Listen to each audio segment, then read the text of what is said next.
Hey everyone, welcome to ForeFlight Power Users. This is our first webinar in our ForeFlight on frequency webinar series, which we're hoping will help to keep you all learning about ForeFlight and using the app over the next few months, because we're certainly going to continue shipping new features and just continue improving the app. I'm Sam Taylor, ForeFlight's videographer and content marketing team lead. In this webinar, which was recorded live at EAA Airventure Oshkosh last July, Thomas Daugherty will demonstrate some of ForeFlight's more advanced and lesser known features in the context of planning and conducting a cross-country IFR flight. However, many of these features will still be useful for pilots of any kind, whether you fly IFR or VFR or anything like that. Before we start playing that recording of that live webinar, Thomas will go over some notable new features that we've added to ForeFlight since this was recorded last year. So just a few housekeeping items as far as using the GoToWebinar software. If you expand the GoToWebinar panel on the right side of your browser, you'll be able to submit questions. We'll be responding to those questions one-on-one during the webinar.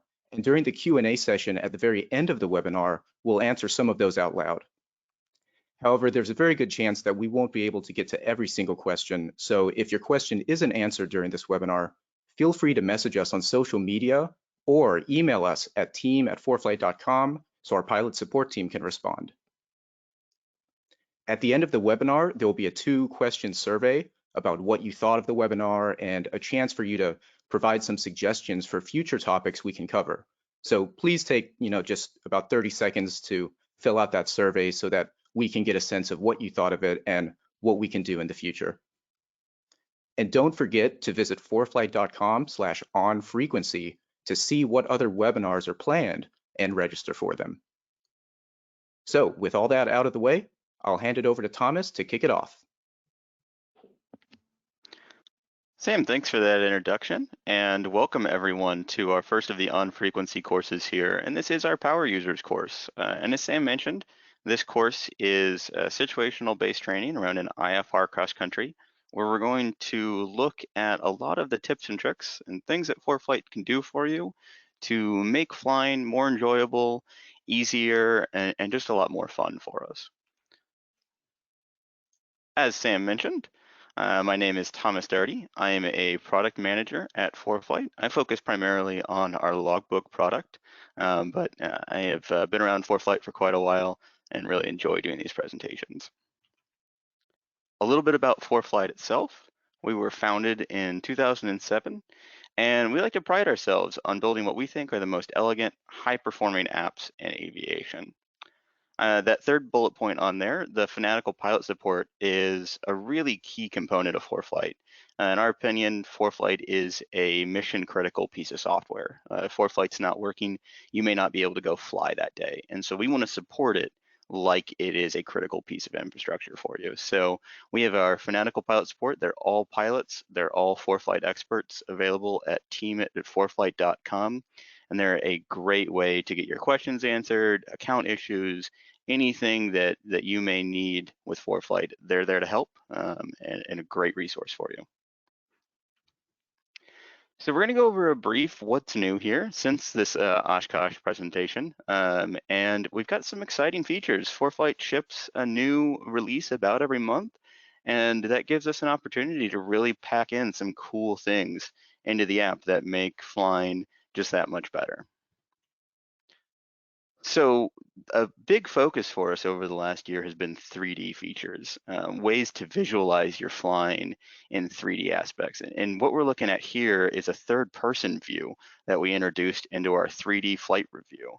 And that just makes it so much more fun to go through and review a cool flight like this, where we're flying through a mountain pass. I can see my pitch and bank angles as we go through the mountains here. It's just a really fun way to review a flight and relive kind of those fun flying memories. We've also added this into our 3D preview. So here we're looking at a preview of a route. We now show the active leg and past legs. We've then brought in additional information about the approach we may be flying. So I can see an intermediate fix as we come up on our initial approach fix. I've got altitudes brought in to each of these waypoints, so I can see information about my approach in 3D as I preview our flight in here. This is such a great way to really get an understanding of what that approach looks like in terrain that I may not be able to see outside of the aircraft if we're flying in IMC conditions. So I get a really good understanding of what this ridge line looks like, what our what our clearances over that piece of terrain are, and that just gives me a lot more comfort as I go ahead and fly this approach. We've added in the flyway charts from the FAA.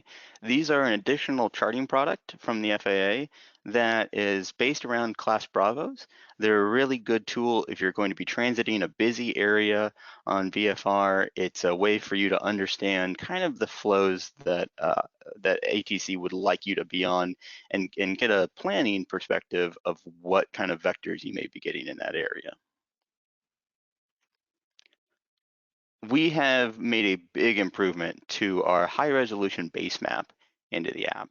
So we're able to bring in and add all of these roads and highways and railway detail, a much higher coastline resolution that really makes this base map super usable for VFR flying. Here we're looking at Boston, and I have a lot of information here that I could use to visually navigate my way around the city. And we've also been able to bring some of that information into more rural areas here. So now I can see pass information. I actually get the directionality of Loveland Pass here, the altitudes. This is just a great way if I'm flying in terrain to understand where those highways and the passes and things like that are. This was a much requested feature for us, and this is the ability to make multiple selections in our map layer dropdown without having the dropdown disappear for me. So by turning on that multiple layer selector, I can then go through and tap on all of the items on the map page that I may want to add to ForeFlight. So I get all the visual context that I need for my flying. To dismiss it, all I need to do is tap outside of the layer selector, and that will make the map layer selector disappear for me, and I can use the map as I normally would. Onto the Flights tab, we've recently added a Files section into this. This is a good place for if I'm part of an operation that I may have documents, things that I need to keep with me on my customs forms or anything like that for a flight. I can add these to my Flights tab, keep everything organized in one place, and that way it's easier for me to find it when I need it. ForeFlight has always been really good at showing NOTAMs in contextual ways, and we've continued to add more and more places for you to see NOTAMs that may affect your flight here. So now we're seeing NOTAMs as part of our route bubble items up there, and that makes it easier for me to see that there's something at this airport that may affect me. I can see it when I tap on an airport item. I can see it as part of our procedure preview here of what runways are closed. Looks like I may not be doing too many approaches on that runway there. So it's a very good tool for me to be totally aware of a situation before we start flying into an airport. We've also added frequencies to airspace items. So here we're looking at Chicago, and I can see as part of the class Bravo ring here, I have frequencies that are associated with that airspace. This is just a faster way for me to look up important information as I enter into an airport area. So it's just one faster way for me to go ahead and look up that approach frequency, look up that ATIS frequency as I fly in somewhere. So it's a very helpful feature. We've also added the ability to import G1000 track log files. So if you fly with a G1000 and you use an SD card to record your flight as part of that internal avionics, you can then take those track logs and import them directly into ForeFlight. This is going to bring over a lot of the information like your AHRs and your route and everything as part of that track log, and is a really great way to bring in a lot of track logs for your aircraft with a piece of equipment that you already have installed in the airplane. This is one of my favorite features we've added recently. So with that, we're going to get started with the recording of our presentation from Oshkosh. and we'll follow up with some questions. Sam and I will be trying to answer some questions in the webinar as we go, and let's get started.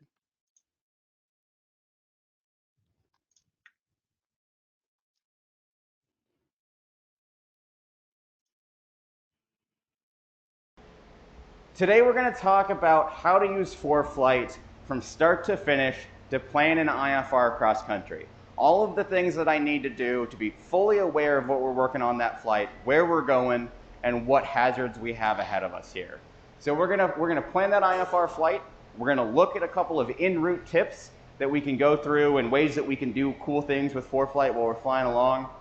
We're going to talk about what happens when we have an emergency. How can we use ForeFlight as a resource in the cockpit? And then we're going to post-flight and debrief with some of those cool new tools that we saw there. So I thought that the route for the flight should probably just be the route that we were coming up here on. So we flew commercial, but we were heading from Austin up to Oshkosh. That sounds like a pretty good cross country to go on. We've got a lot of terrain to cover and a pretty fun destination to get to. So we're going to start by adding an aircraft to ForeFlight. We want to make sure that we have an aircraft added to our profile in ForeFlight so that all of the performance information for that airplane is used in the calculations of our time, our fuel burn, any of that information. So we're going to start on the More tab in the lower right-hand corner, the aircraft section along the left-hand side, and we're going to hit the plus icon in the upper right-hand corner. So we're going to create a new aircraft today. There are two pieces of information that ForeFlight needs from me to add a new aircraft. I need a tail number for that airplane, and I need an aircraft type. And we're going to help you out on this by giving you the ability to search through all of the registered aircraft types by name, by code, by just the common name of the aircraft there. Whatever you have about it, we're going to search and show you all the airplanes that match it. Now looking for my SR-20 here, I see a couple of blue notes underneath all of those types of aircraft, and they're letting me know things about the information ForeFlight has about that airplane. So for the SR-20, I've got a couple of ForeFlight performance profiles. These are the in-flight profiles that I would find in my POH that I would use to then plan my cross-country with. And that's what ForeFlight's going to do so that all of our numbers are correct. And then underneath, it's going to tell me that it supports landing and takeoff performance. We're going to take a look at that because that's going to be interesting for us flying into these airports. Let's select the aircraft that we want. And then it's going to take us back to the main page, and I can look at those performance profiles more in depth. So those should look pretty familiar if you're used to that POH. These are the cruise tables that normally I would go through and interpolate all of that data as we go along. These ForeFlight performance profiles are going to give me accurate information for any weight, any altitude, and any temperature as I fly the aircraft. So we're doing a lot of interpolation to give you those numbers across. 75% power is the usual cruise for us in the aircraft. But I have a couple of modifications to my airplane. How can I tweak that profile so it gives me the most accurate numbers of how I fly and how my aircraft flies? So I can go into the details for that. I can see my takeoff and my descent profiles there, the same ones that I find in my time, fuel, and distance to climb and descend tables.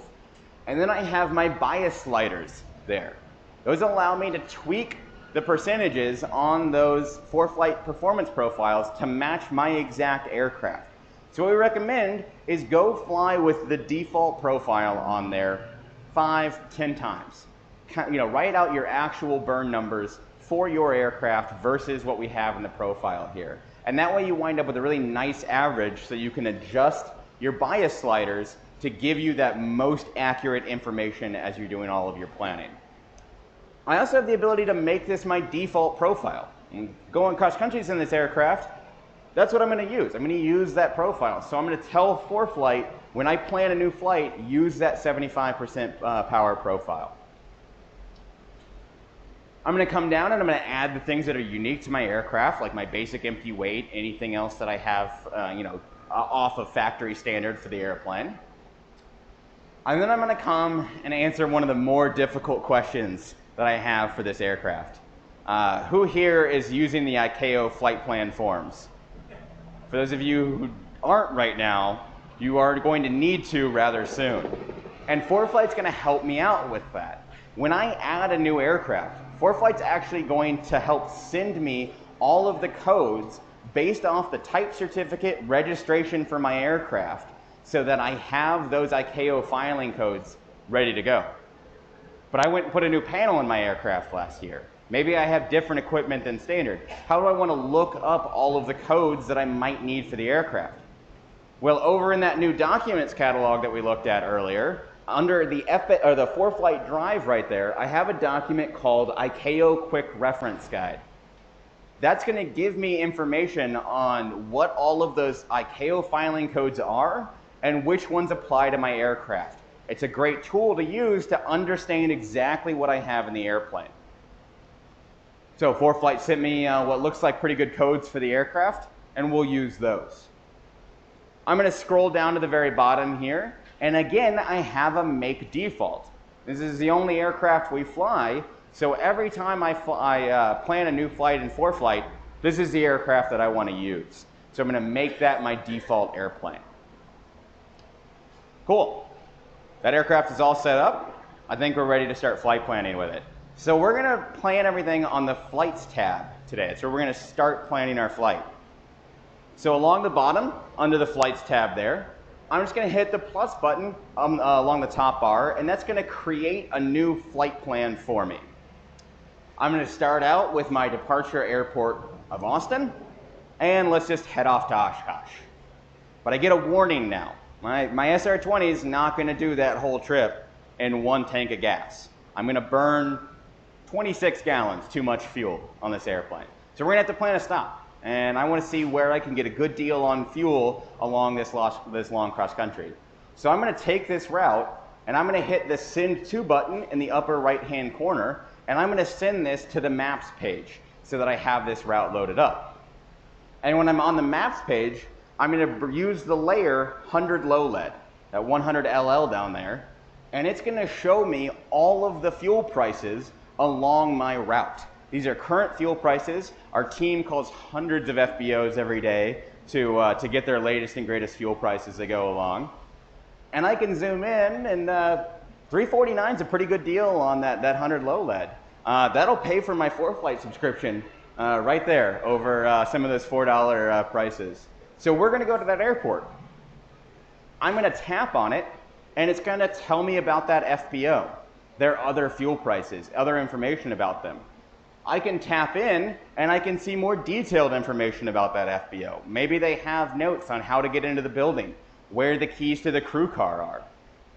I can give them a call. I've never been there before. Maybe they have a procedure that I want to know about. Once I take that crew car out of the airport, how do I get back to that FBO? Drop it off. I've got turn-by-turn street directions to that FBO right there.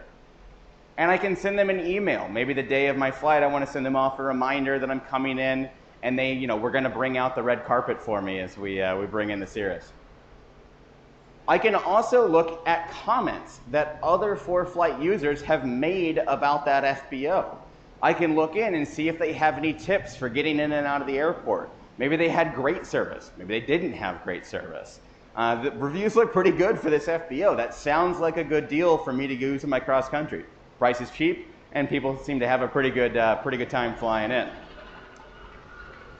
If for whatever reason they recently changed the fuel price, you can do us and every other pilot that flies with ForeFlight a huge favor. You can tap that Update Fuel Price button, and you can send us a report about the new fuel price at that airport.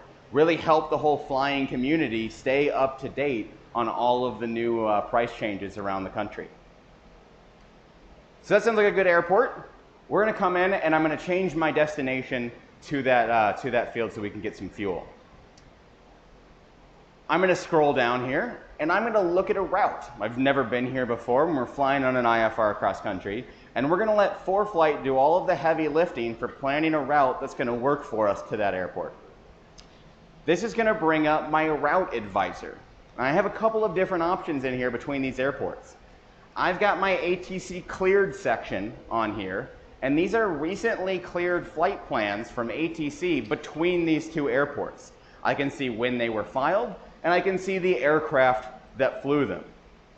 I don't know if the jet at 38 to 39 we're going to be able to match in the Cirrus there. That might not be the best flight plan for us.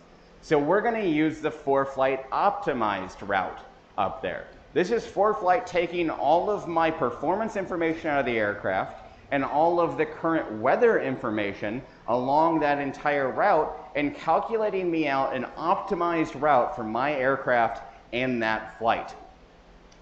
And then we're going to weigh it against how likely you are to get cleared as filed.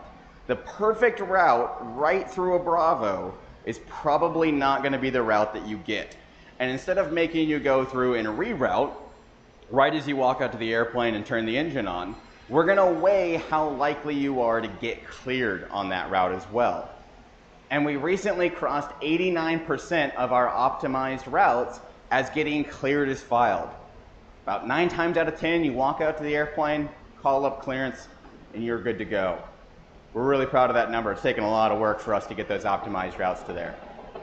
So that looks good. I can see it previewed up on my map up top there. You can see all of my waypoints, and we'll select that route. ForeFlight's going to tell me that it's a different altitude than my default altitude as I go through. And now we're going to scroll down, and we're going to change who we have in the aircraft. This is again going to help calculate some of that performance information based on that weight. So we're going to change from 1 person over to 2, and ForeFlight's going to recalculate all of the performance information along the top bar up there for us to that new weight of the aircraft based on how that's going to fly along for us. I also have fuel policies in here. So fuel policies are a great tool for if I'm flying into an airport that I may not be able to get fuel at. So right now we have minimum fuel required. This is going to be from our departure airport to our destination to our alternate plus reserve brought across. But I have some other options in here that I can use. One of them being landing fuel. I like this feature. This is a good tool if I'm flying into, let's say, a fly-in at a small grass strip where they may not have fuel. I can tell ForeFlight how much fuel I want in the tanks when I get on the ground. That way I have enough to get back out and head off to an airport where I may be able to refuel the aircraft. That's a handy tool to have. Scroll back up a little bit and let's look at that alternate advisor that we previewed a little bit earlier. Tapping on that, ForeFlight's going to give me nearby airports. It's going to give me their current weather condition, either based off of the METAR if it's a short flight, or based off the TAF for those aircraft if it's a little bit longer. It's going to tell me the longest runway and if it's towered or non-towered. These are good things for me to know. Diversions and going to alternates are not exactly the lowest workload environment we have. And it's going to tell me what approaches we have. Weather's pretty good here right now. I'm going to meet IFR alternate minimums if I fly into any of these airports nearby. So they might be a good option if the runway's closed or something like that when I get to my destination. So let's select our nearby airport. We can see the performance values for what it's going to take for us to get there. And now that's added into our route for us. Up there I have a couple of new buttons.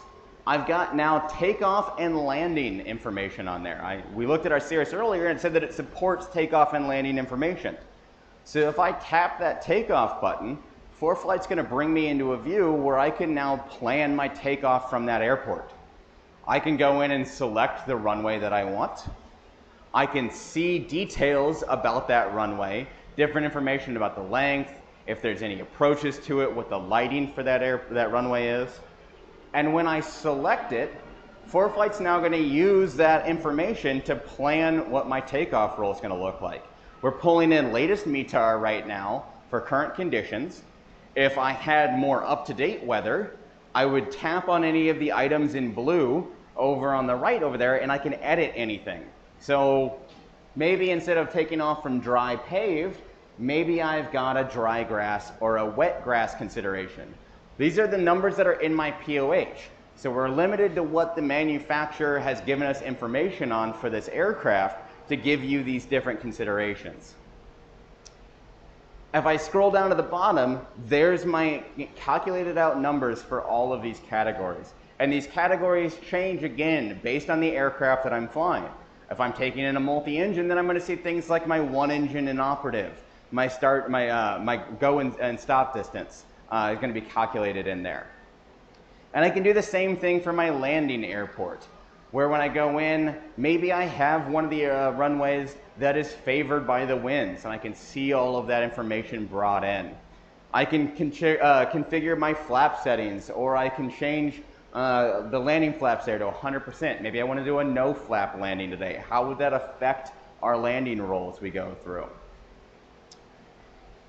So that all looks good to me. I think that first leg's going to work out fine for us. So let's plan the next leg onto Oshkosh. I'm going to let ForeFlight copy over a lot of the information that I put into my first leg by scrolling down to the very bottom and hitting Add Next Flight. That's going to take things like the destination from my previous leg and copy it now as my departure airport. Those people and cargo that we may have added to the aircraft previously, they're going to stay in the aircraft for this next flight. So it can really cut down on the time that I spend planning each leg. I'll put in my destination, there's Osh, and we'll plan an alternate in there. And now I'm going to look at a nav log for this flight. So ForeFlight can generate a professional nav log that I can print out and keep in the aircraft with me with a lot of good information if I needed to give this off to flight operations. I wanted somebody at home to know what our route was going to look like. I've got tons of information on here, including my favorite block, and that is other altitudes as we're flying along. I like to have this on hand as I'm in flight because maybe we hit some good light chop along the way. I've got a passenger who's not feeling too good about warm weather and turbulence on our cross country. I can see if another altitude is going to give us the performance that we need to get to that destination. So I can really make those decisions in air as we go along. I've got all of my main frequency and runway information for my destination departure airports. And I've even got the diagrams for those airports saved in here. Again, another great tool to have that briefed and ready to go inside of the aircraft. I'm also going to need to get weather along this route. So let's hit the briefing button right next to Navlog, and ForeFlight's going to go out and grab a weather briefing for me. We often get asked, is this an official weather briefing? And what you mean by that is, can I prove to the feds that I got a weather briefing? And with the ForeFlight briefing, you can. It's going to be saved and recorded onto your device for use in flight if you want to look up any weather information. And a record of it is saved with us at ForeFlight. So if anything were to happen to that device, you could still prove that you had gotten a weather briefing in there.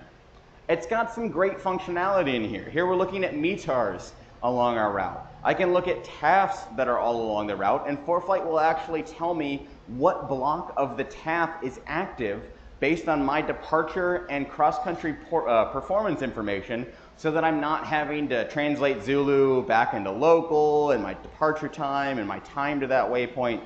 ForeFlight's going to do all of that for me. Oshkosh is a pretty busy airport right now.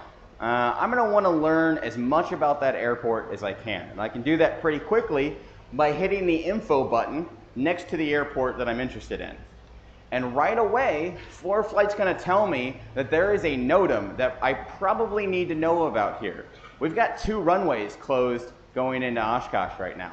So I can tap on that alert and I'm going to see those pertinent NOTAMs. It's a really quick way and a good way for you to be up to speed on things that could get you in some real trouble if you tried to go land on the warbirds over there.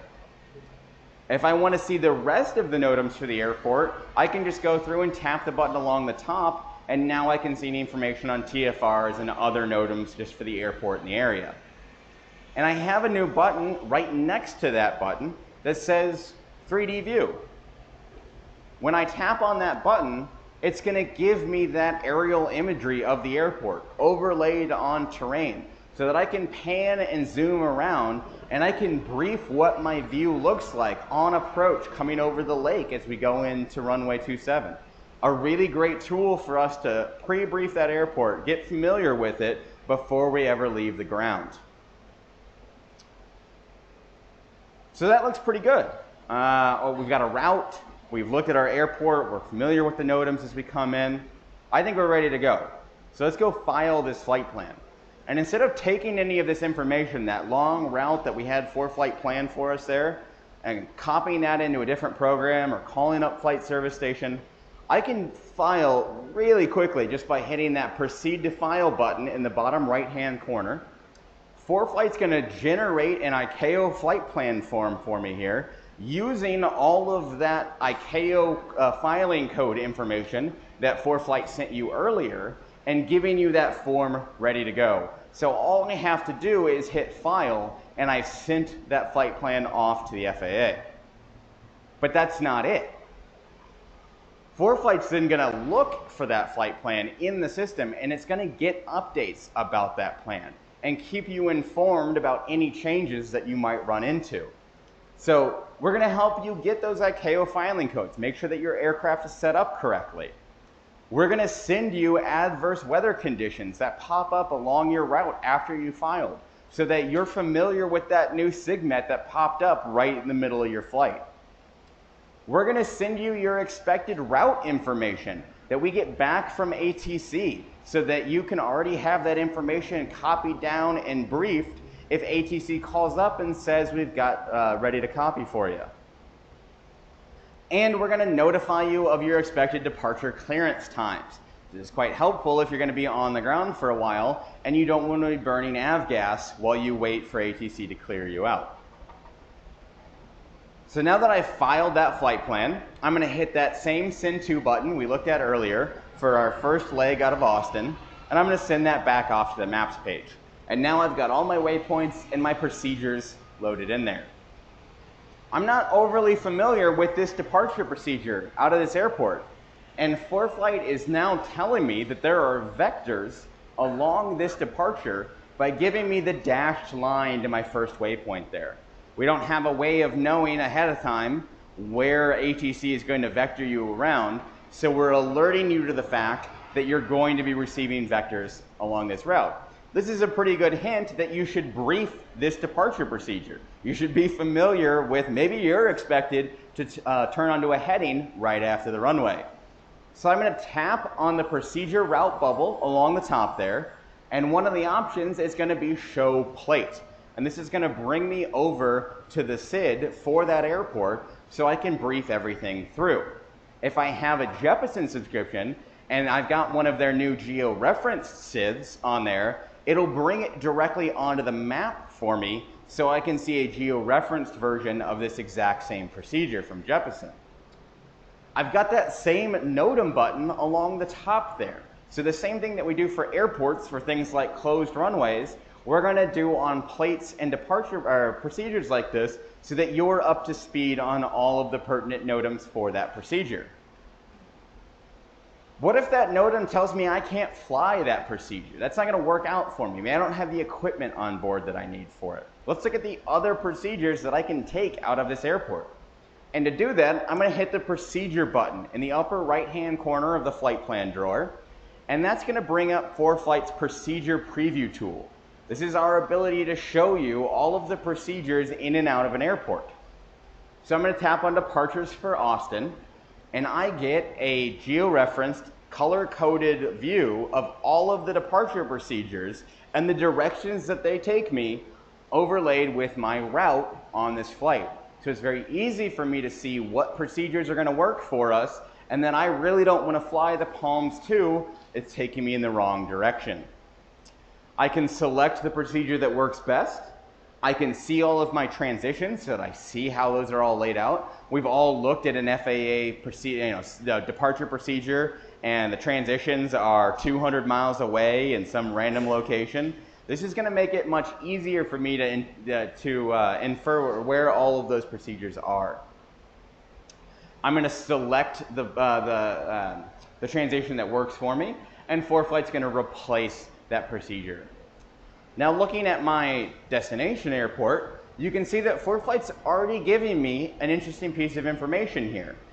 I told ForeFlight that we were going to use runway 36 when we looked at our takeoff and landing performance information. So it's telling me what the final approach for that runway looks like. This is great if I'm coming in visual. ATC may tell me that I'm going to get a left base onto the runway. Now I've already got that loaded in, and it's very easy for me to make that turn, make sure that I'm lined up for the correct runway. But let's look at flying and approaching. So I'm going to use that procedure preview again, and I'm going to look at the available approaches for the airport. And it looks like the winds have shifted on us. ForeFlight's going to bring in the latest weather so that I can see exactly what procedures work best. If I'm in flight and I have an ADS-B in receiver like this Sentry, ForeFlight's going to use the weather that receives, again, to give me the best runway and the best approach that I have. So let's switch over to the RNAV 18. Again, I see all of my initial approach fixes. I can see things like I've got a procedure turn in lieu of hold here. What's great is actually ForeFlight will tell me what the standard entry based on my direction to that hold would be if we went to that center waypoint. But I think we're going to avoid the turn today, and we'll just pick one of our outlying initial approach fixes, and that'll be the quickest way in. When I add that to my route, ForeFlight's going to bring that geo-referenced approach plate directly onto the map for me, so I can see how my route is going to interact with that approach. How long am I going to be on that arc? How long do we have for between that initial approach fix and my final approach fix? This makes it very easy to see all of that information. But I still have that incorrect runway in there. We were planning for 3.6 earlier. So I can tap on any of the airport bubbles that I have in there, and I can now select runway. And this is, again, going to take in that METAR information and show me what runway works out best for me. So I can select that runway, and ForeFlight, if I bring it back over, is going to use that information for my takeoff and landing performance calculations, so that I can quickly switch back to the flights tab and confirm that runway is going to work for our landing performance in the aircraft today. And if I have any annotations made on that approach plate, which is a great way to highlight things that you know are going to trip you up on an approach, add notes, highlight obstacles that are of danger to you, that'll bring it across onto the maps page as well. So you have all of that information right there ready to go. So that looks pretty good. We've got a route and our approach in there, and it's pretty flat in this area, but I want to make sure that we're not going to run into any airspace or terrain or obstacles along there. And ForeFlight's going to help me out by looking at my profile view. And it's going to show me all of the terrain, the towers, the airspace along this route, so I'm aware of all of that before we go flying. And one of the new additions with that route line in the profile view is I have my top of climb and my top of descent information based off of my aircraft performance that we calculated earlier. So I can see that my top of climb is before that waypoint along our departure procedure. This helps me stay ahead of the aircraft, as I know I'm going to be setting up for cruise while we're making a heading change as we go through that waypoint. Good piece of information to have so that I'm not thrown off when that happens. I can see my top of descent. This is handy to have in there as well, as we've all gotten a little too comfortable on a cross country before at a high altitude, and it's going to be a little steeper approach than we'd like into the airport here. This is a good way to kind of remind yourself of where that top of descent is going to be. And then I can take that whole flight and I can view that in 3D. So I can take that whole route and I can preview that information in 3D. I can pan and zoom around. I can look at terrain as we're going through. Again, a great way to become familiar with an airport that I've never flown into before. Along our route here, we're flying through a little bit of airspace. We gotta get those restricteds near us. We've got some MOAs. I'm on an IFR cross country. I think ATC will go ahead and take care of us. But let's plan a little information so we can check that before we fly in. So I'm going to tap on the Bacon waypoint there, and I'm going to use a feature called a long track offset. This is a relatively new feature in ForeFlight, and it allows me to put a distance into my route line there from any of the points along my flight. So I now have a new waypoint along my route 30 miles from that waypoint. This is great for holds if ATC is going to give me a distance from something. I want to make sure that I check in on the radios by a certain point. A great tool to give me those reminders. I'm going to press and hold inside of that MOA, and I can look up information about that airspace. We're going to hit the details button there, and I can see who the controlling agency is of this airspace. And that's great. I know who to call up, but in flight, I don't really want to have to relook up that number. I don't want to have to remember that frequency. So I'm going to write myself a reminder. I'm going to use the new map annotations tool that we have to write the frequency of the airspace that I need to fly through right at that waypoint that I wanted to call up there. So now, as I'm flying along, I can completely have forgotten about this airspace, and I've got a note written to myself there to remind me to check in and make sure we're clear. That's a pretty interesting lake that I've got next to that. That would make a good visual reporting point as we fly along, a reminder of where we are. So I'm going to use another one of the 3D features that we put in the app.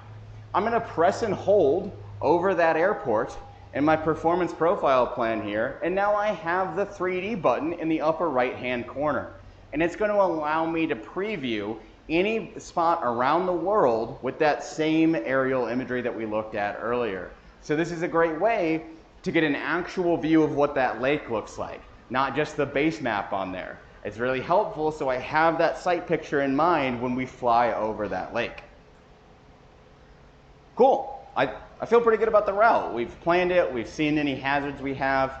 Let's get ready to go fly the airplane. And before we take off, we're going to have to run through a few checklists. We've got to get the aircraft ready to go. And ForeFlight can help me out with that. On the More tab, the checklist section, I can add in my aircraft and have all of the checklists for that airplane brought into ForeFlight. And ForeFlight can help me run through all of those. So we're going to look at our before taxi check here, and I'm going to add something new. I really like the track logs in ForeFlight. I use that a lot post-flighting our lesson or our cross country today. So I'm going to add a note in here by hitting edit, and I'm going to add a new check item to make sure that our track log is turned on before we start taxiing the aircraft. That way I have that reminder that it's going to be logged and ready to go. I'm going to make sure that our passenger on this flight is all up to speed and knows when we're going to get into all of our all of our airports. So I'm going to go to the More Passenger section, and I'm going to press Enable and Start on Passenger. That way my iPad is going to start broadcasting to any of the nearby passenger apps what our route is and what our time to the destination is. That way that my passenger knows exactly where we are. If I update this route, if we have to go somewhere new, they're going to get an update on that so that they're up to speed. Cool. That looks pretty good to me. Airplane checks out. Let's go fly. Those vectors from ATC turned out to be a little bit more than we were anticipating. We're pretty far off right now. And ATC is going to be like, cool, resume on navigation. You're good to go. So how do we get back onto our route? I'm going to use a feature under the Settings tab on the map there called Track Vector. And this is going to give me a line out in front of my aircraft based on my current ground track of where I'm going to be in the future. And it makes it very easy for me to identify the intercept angle that's going to work for us to get back on that route. And because it curves as I make turns, it predicts the curve of that ground track, I can use it to very smoothly intercept that track. So if I've got a passenger in the back who's not feeling very good, I can really smooth those flights out, the turns out. But now I'm on this leg and I was so far off, ForeFlight wasn't able to figure out that we passed that last waypoint. So I need to activate that next leg so that ForeFlight continues to sequence as we go through. I can just tap on the route line of the leg that I want to fly, and I now have several options that pop up. I have direct to the next waypoint. I can remove the next waypoint, let's say if I want a corner cut around something, or I can activate that leg by typing fly leg. And that way ForeFlight will continue to sequence as we go through. Let's look at that same scenario a little different. So we're a little bit further back when we get that resume on navigation. I want to go direct to our next waypoint there, the Munch waypoint, and I have a couple of ways that I can do that. I can tap on that route, the route line, just like we looked at earlier, and I can hit direct to munch, and it will clear out everything before that waypoint, give me a direct to vector to it, and keep everything else in my route. I can also go to the nav log as part of my, my edit box up, my flight plan box up there, and I can tap on the arrow that points to the waypoint that I want to fly to, and I will get a new box that pops up and tells me to do the same thing. So that now I have a direct to line to the waypoint that I want to fly to, and the rest of my route is unchanged. This is really great, again, if you're going to get a corner cut around a procedure from ATC. We're calling up a little bit later, and ATC wants to get a position report from us. We can use another tool on the maps page to answer that question a little bit easier. I can go to that same settings box, and I can turn on distance rings. And these are rings around the aircraft with my track vector, those little green triangles along there. And I can have this set to a lot of different distances in there. We have it set to automatic distance. So as I zoom in and out, the rings will get bigger and smaller, making it very easy for me to identify distances between points. It's pretty quick for us to say, oh, we're about 16 miles from LHB right there. I can make that prediction a lot faster as we go along. And if I want to change the style of those distance rings, I can do it from more settings and the distance ring style there to change it to something like time. And we can see how that's useful in a little bit. This is one of my favorite situational awareness tools that we've added into ForeFlight recently. This is Glide Advisor, another one of those options that I have under that map settings tool. As part of that aircraft profile, we told ForeFlight what our glide ratio was. It's going to take our current ground track, and it's going to go ahead and tell us where we can glide the aircraft from that altitude as we fly along. So if we were to have an engine failure right now, I would know that LHB is not an airport we're going to make it to. I'm going to need to turn around and head over to T35. Speaking of engine failures, what happens when we're flying along and stuff starts to not go very well for us? So we're a little bit further down our flight here, and man, the RPM keeps bumping down. I keep having to adjust the throttle. It's sounding a little rough. Something's not right with the engine. So we're going to go back to our checklist page here, and we're going to hit the little red triangle in the upper right-hand corner. And that's going to take me immediately out of whatever checklist I'm in and into the emergency section of my aircraft checklist. We're going to look at partial engine power loss here. And let's run through that checklist so that I can try and restore what I have in the aircraft. But I'm single pilot IFR losing power right now. That's a lot of workload for me to run through.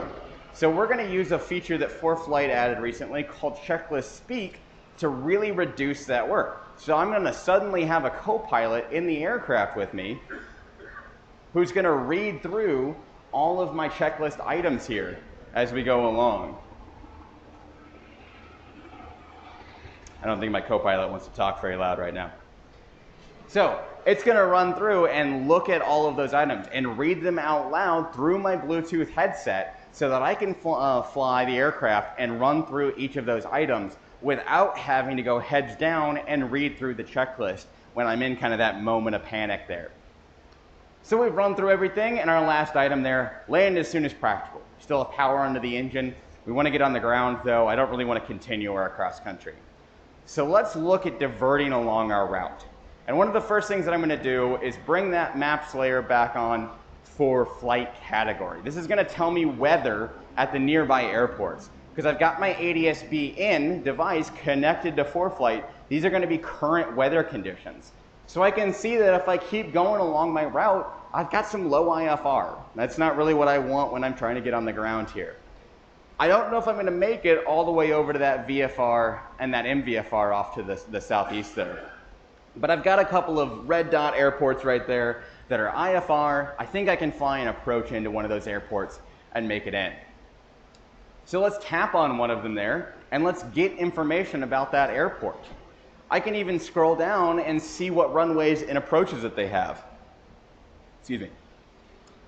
Going in and looking at their approaches, it looks like I've got a couple of RNAVs and a VOR circling. Not a lot of options, but I could probably get into that airport. But if we look at our other nearby airport, I can see that I've got a lot of runways and a lot of options to get down, including an ILS. You know, I got that loss of power. I really don't want to risk the missed approach. I'm going to take what's going to get me on the ground as low as possible, really ensure that I'm going to make it in on that approach. So let's start our diversion off to our other airport here. And I'm going to start with the ruler tool.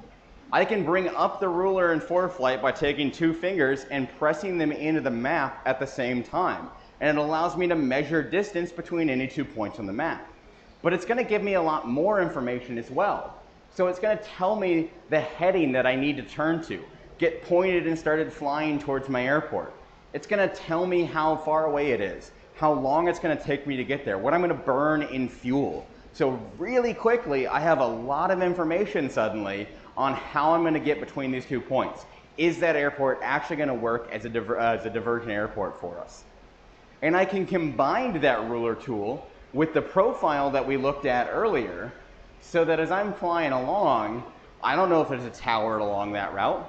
Let's slide the ruler tool around, and now I can see any of the terrain, the obstacles, the airspace that lies underneath that ruler. So I suddenly, yep, we're good. I don't have anything that I need to worry about flying in an area that I didn't look at before flight. I didn't pre-brief, anything like that. So let's start heading there. I'm going to file a direct 2 leg to this airport. And there's a couple of ways that I can do it.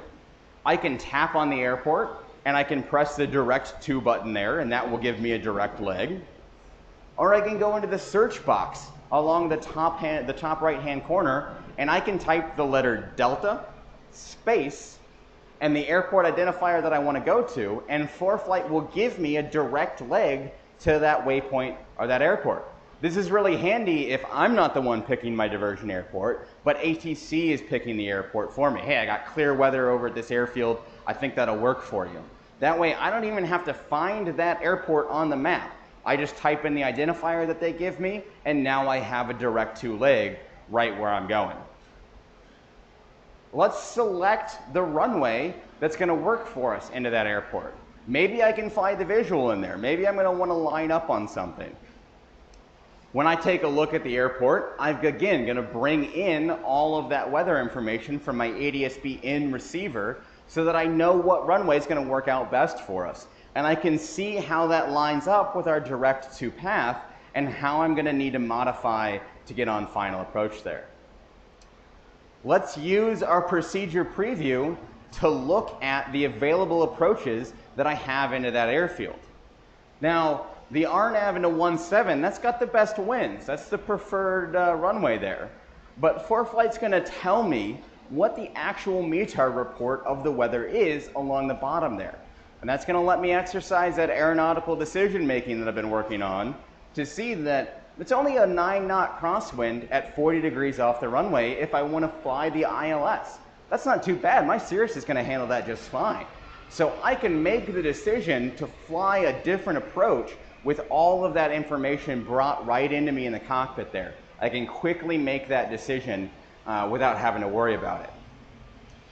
It's going to let me select any of the waypoints here. Now, we're going to go ahead and select the vectors to final. I'm going to let ATC do the heavy lifting on our approach end.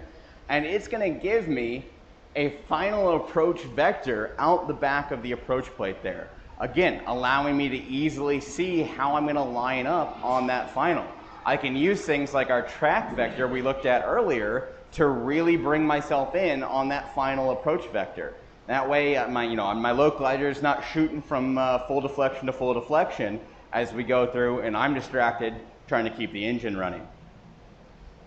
I can add additional situational awareness to my plate here. I'm going to use something like our distance rings set up in time so that I can keep ATC apprised of how long it's going to be till we get to the airport. Here, we've got our 10-minute ring right over the airfield there. This helps me kind of plan out when am I going to need to do final, my descent checklist, my final landing check. And I can use the map annotations to write out those vectors that ATC gives me right on the location where they gave me those vectors. So I have all of that contextual information as they route me onto my approach. And I'm going to use synthetic vision in ForeFlight so that I can see the airport we're flying to directly in front of me. I can see that we're lined up on the correct approach. I can see exactly where that is, even if it's still too cloudy out for me to see that runway. When you're single pilot IFR flying around, just knowing that you're pointed at the correct airport is a huge relief to know that all of that's out there. And those are just some of the tools that ForeFlight's going to use to help me deal with what would otherwise be a really high workload scenario into an airport that I hadn't planned for, I don't know anything about. I can use a lot of those tools in the airplane to make sure that we make it on the ground safely. And once we're there, I'm going to want to look at that. I'm going to learn from that experience. I'm going to use some of the post-flight and logbook tools we have to really expand my knowledge of how we can go about all of this. So we're going to look at my BFR from a couple of years ago here. So there's our flight out of Georgetown, and we went out and did some landings there. And Chuck will, my CFI will tell you how many landings we did. Or I can just go through and look exactly at my track log vector here, or my track log profile, and I can count out exactly how many times we landed that aircraft as we go through. And I can actually pinch and zoom in, and I can tell you how consistent I was across all of those landings. Not terrible, passable for sure. And I can zoom in on the map, and I can see the top-down view there. Any guesses which one of those was my power off 180? Into the airport there. Cuts in nice and short. And then I can take that log and I can see it in 3D. So I can see that pitch and bank movement, I can see all of those landings, and I can really post-flight and learn from all of those experiences. I can see what my sight picture looked like across all of those landings. These are great tools to use every flight, even if we're not flying with an instructor, to help continue to learn, to improve our flying skills through there. So on the theme of learning, this is just a quick, we're at 55 minutes, quick 55 minutes of how to run through ForeFlight. There is hours and hours more of this information, and you don't need to sit here and listen to me talk about it to learn all of it. You can go through and you can use the pilot's guide in that document catalog. That is the user's manual to the application right in the app itself. It updates every time that we put out a new version of the application. My favorite bit is to scroll to the very back of it. There is an update log in the back of the pilot's guide that tells me all of the new features that have been added to that version. I can tap on any of those new features to be taken directly to the section of the pilot's guide that explains how to use all of it. It's a really quick way to get up to speed with all of the rapidly changing features in ForeFlight. I can go on and I can look at our video library. Every time we make a new feature, we also make a video on how to use it. Sam, our camera guy in the back over there, he's our YouTube guy. He's going to make great videos for you to learn how to make those, how to use those new features. They're quick hits, they're real fast to run through, and he's going to get you totally up to speed on how to fly with those new tools. And you can stay up to date with our latest blog post and newsletter. These are great ways to get up to speed on maybe I shouldn't update to the newest iOS. Maybe we're still testing it as we run through. I think everybody who's taking a picture, I think, got one. I'll put it back up at the end here. And reach out to our pilot support team. We're really proud of the support team that we've built here at ForeFlight. They're all pilots. Most of them are instrument rated. This is where I got my start at ForeFlight, was answering emails at 5 a.m. And it is a really dedicated team of ForeFlight experts who can help you out. If you want a phone call, somebody to walk you through really complicated features in the app, just let them know that via that email, and they can call you back and run you through until you're set and ready to go fly the airplane.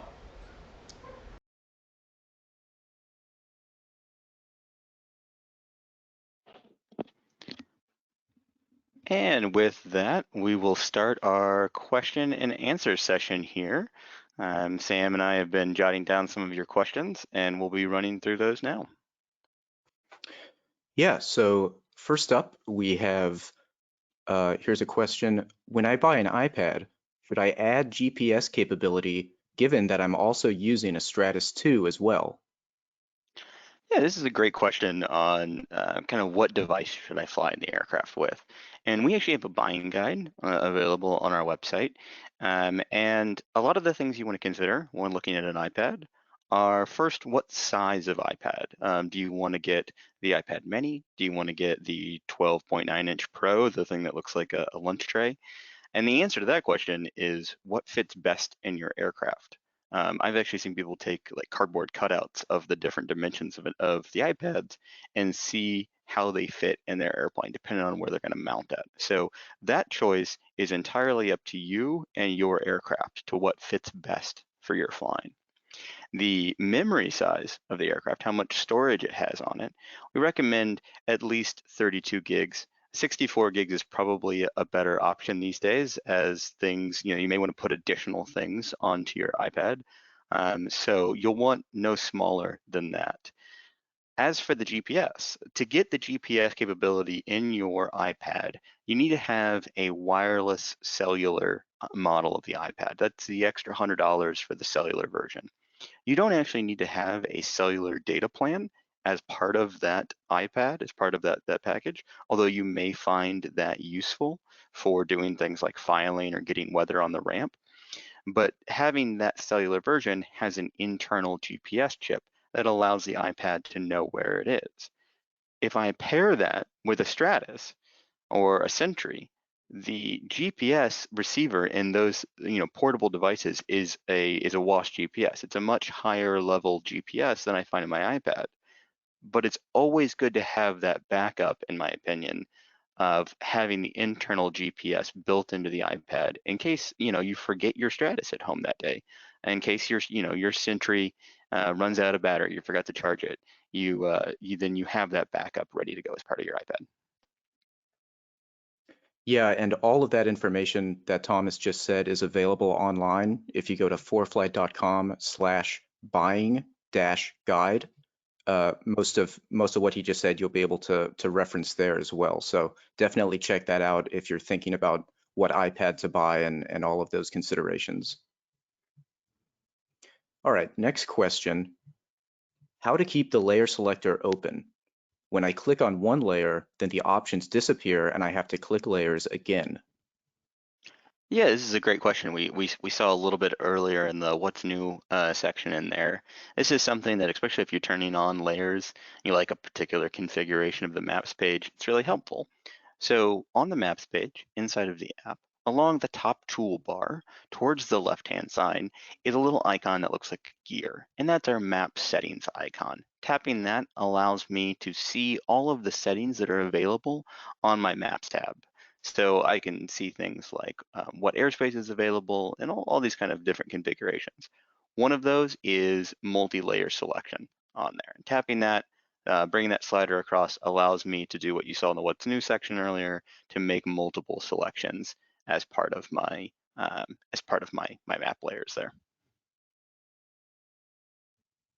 All right, next up, can you please review how to get frequencies by touching the chart? I saw this done on the webinar using a Class B airport. Yeah, so this is a good question. Again, something we saw in the what's new section. I'm doing this by pressing and holding inside of any airspace with the aeronautical map up on the on ForeFlight. So as one of those map layers selectors in there, I have the aeronautical map, and if I have that up, I can press and hold inside of any airspace and get information about what communication frequencies are available. Yeah, that distinction between tap and tap hold, or just pressing on the map versus quickly tapping on it is an important one. And there's a lot of different things you can do with each of those actions. Yeah. All right, next up, I use the electronic flight log, and ForeFlight used to automatically create a log entry once I completed a flight. It no longer does this. How do I enable that functionality again? So this is a great one that is a good question for the pilot support team, as we may be able to kind of work more one-on-one there. But I wanted to go over some of the things that may be leading to the logbook not automatically creating an entry for you. The first one is having a track log recorded. The ForeFlight's logbook's ability to automatically create a draft entry for you is based on there being a track log available for that flight. So you may want to make sure that you're recording a track log if you plan on then using that as a draft entry. And there is a setting in the settings tab to auto start stop that track log record. I also have a portion of my checklist that I've modified, as we saw in the video there, that I have my track log record. You know, it's one of those items that I check right before we take off, checking out the aircraft, and make sure that I'm recording that track log so that I have it for use as a draft entry. Then inside of my logbook itself, and there's a separate small section, settings section in the logbook. One of those is called draft entries, and it allows me to select what makes a draft entry for me. And I'll want to have track log on for that. All right, next question. What units does cruise fuel per hour use? Pounds per gallons? Yeah, so this is kind of a good planning question here of, you know, what am I actually seeing my aircraft do all the planning in? And this is dependent on what you've selected for that aircraft. So when we were looking in the video there at setting up a new airplane, one of the things that I can select as a feature of that aircraft is how I plan on using fuel. Do I want to do that in gallons or do I want to do that in pounds? And ForeFlight will give you the planning information everywhere else through the app based on what you've requested for that aircraft. All right, next up. How did you show the fuel prices again? Yeah, this is I said in the video there, this is one of my favorite features in ForeFlight. It's the way to pay for your ForeFlight subscription every year by simply flying into a cheaper fuel price. On that map, on the maps page, in the map layer selector, on the right-hand column there of that, if I scroll all the way down towards the bottom there, I'm going to see two layers right now. I'm going to see the 100 low lead and jet in there. I'm going to select either one of those, and then I'll see fuel prices all over the map. Those are color-coded regionally to kind of give me a sense of, is something a good price in that region? And then tapping any of those fuel prices that I see come up allows me to be taken automatically to the FBO section for that airport, and I can kind of get more contextual information from there. All right, next up. Is there a way to change cruise altitude at a waypoint? Yeah, so this is a good one. You know, sometimes we want to be at a particular altitude, a particular speed or restriction, something like that, particular waypoint. We saw it a little bit. We don't call it out in the video there, but if I am looking on the Maps tab, I have my flight plan drawer open, and I'm looking at my route bubbles as part of that flight plan. Those are little colored bubbles that show me my airport, my waypoints, and things like that.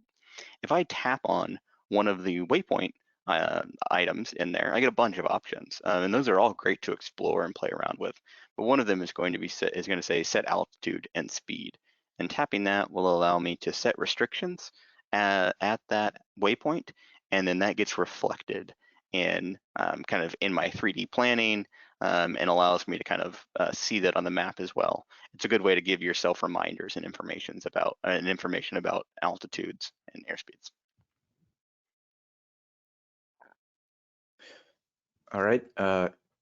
If you file an IFR flight plan, receive an expected route that's different from what you filed, then are cleared as filed. Are you cleared as originally filed or as expected? Yeah, this is a great question. You know, the ability to get an expected route back inside of ForeFlight is really handy. It allows you to have that already written down, kind of already copied. So if you do get it from ATC, you're not having to like follow along. You're simply kind of they're almost more reading you back the route as you already have it written down, and you can do some planning and make sure it all works for you. But one thing to understand about that expected route is that is not your cleared route. So just because I get an expected route through that through ForeFlight there, it's not necessarily that I'm now cleared for that. So when if they call up and say cleared as filed, unless I've gone through and amended my originally filed flight plan, they mean what I originally filed, as opposed to what I get back from an expected. So the expected is a great heads up, but it's not actually a clearance. I'm still filed for that original flight plan. All right, next up. I try to follow up with what the presenter does. Oh, here, okay, this is an introduction to his question. After jotting the frequency into the map, I'm not able to remove the handwritten stuff. What do I have to do to erase the frequency from the map? Yeah, we get this one occasionally here where people will wind up with just all of these red marks all over their map, and they've done this by accident on there. So we looked at the map annotations on there, and that's that little pencil icon on the maps page on the left-hand side down there that allows me to jot notes down, highlight things. Super useful to have on the maps page.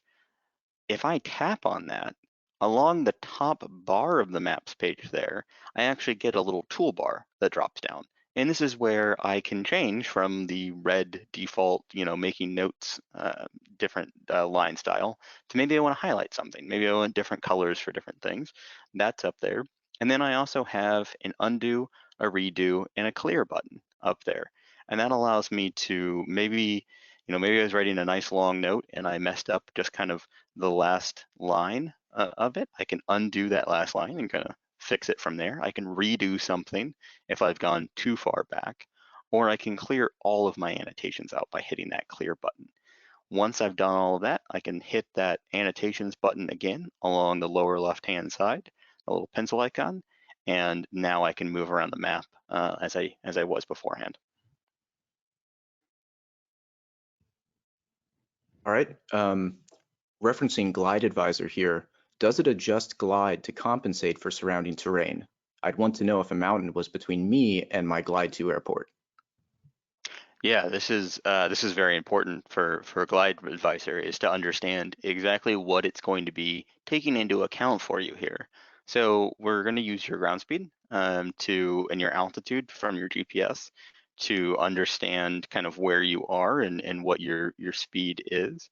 We're then going to look at your winds aloft forecast to allow us to kind of understand how you would be blown off course in one direction or another. And then we're going to look at our high resolution terrain information to see where terrain and obstacles along your route are. So if you actually use this while flying next to that mountain between you and your glide to airport, you would actually see that, well, we're looking in the video there, a nice kind of round, pretty even glide ring. You may actually see a really big cut in your glide ring. And that's because there's terrain or wind or something like that that's going to kind of make that in a regular shape for you. And that's why this is such a useful feature, is it's taking into account all of those things to really give you a more accurate glide profile of where you could really make it. All right, thanks, Thomas. We're going to go ahead and wrap it up here.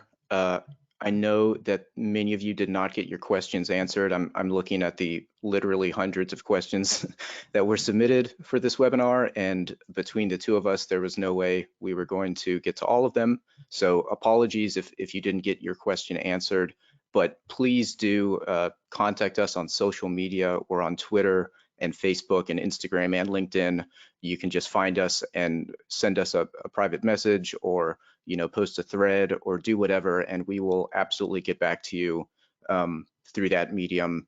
And as well, if you want to email team@foreflight.com, our pilot support team is, that's what they do. That's their job, to answer questions like all of these. So if you really want to get your question answered, that is absolutely the best way to do it.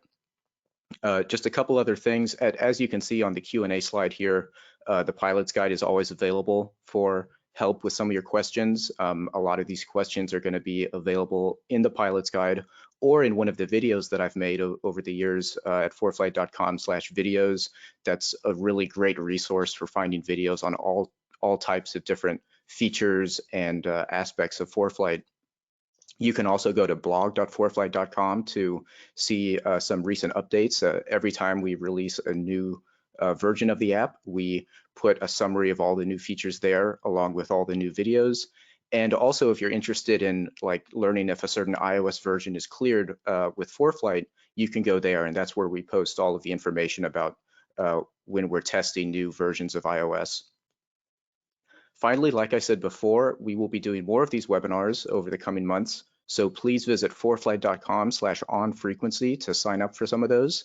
And if you want to watch the recording of this webinar again, we will be posting it there on that webpage within the next 24 hours. So just check back tomorrow and you should find this video embedded on that page. And lastly, just to remind you that there will be a survey once you finish this webinar. I think once we close it out, there should be a button that says close, and then the survey will pop up. Please, if you just have 30 seconds, fill that out.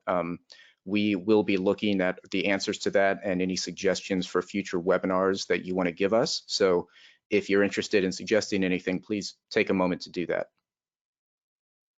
Once again, thank you so much for attending, and we hope to see you on the next webinar. Thanks. Yeah, thanks everybody.